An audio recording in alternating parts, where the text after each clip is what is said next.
Going to be a great day for Cuba. Thank you. Thank you very much. In the heart of Little Havana, with a flick of the wrist, President Trump signing into law a new Cuba policy dismantling President Obama's attempts in normalizing relations with the communist island nation. Effective immediately, I am canceling the last administration's completely one-sided deal with Cuba. The new policy fulfills a campaign promise Trump made to the exiled Cuban community based in Miami. The Havana embassy reopened in 2015, marking a new relationship with Cuba, which was severed in 1961 during the Cold War. But on the streets of Miami, Cuban exiles and Trump supporters say they're opposed to any policies which legitimize the brutal dictatorship. This Trump rollback is what they wanted.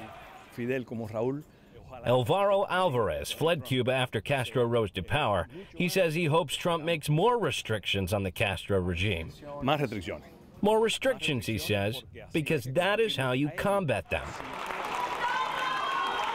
The policy change will impact American travelers trying to visit Cuba. People can no longer go individually as they were doing before. They have to sort of book a tour. Policy experts say it's an attempt to deprive the regime of tourism dollars. And they have to have a clear agenda to demonstrate they're not going down there to drink mojitos and hang out on the beach. Trump's new policy will also restrict American businesses from engaging with their Cuban counterparts operated by the military. The reason, Trump said, is to punish the Cuban government for being oppressive. Easing of restrictions on travel and trade does not help the Cuban people. They only enrich the Cuban regime. But the new policy isn't a full reversal. It keeps some Obama policies intact.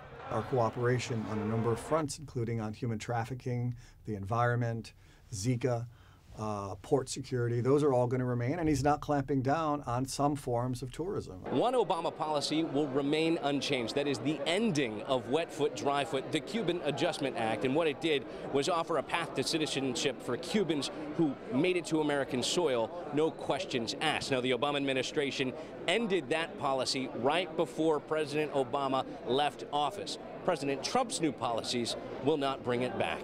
Josh Replogle, The Associated Press, Miami.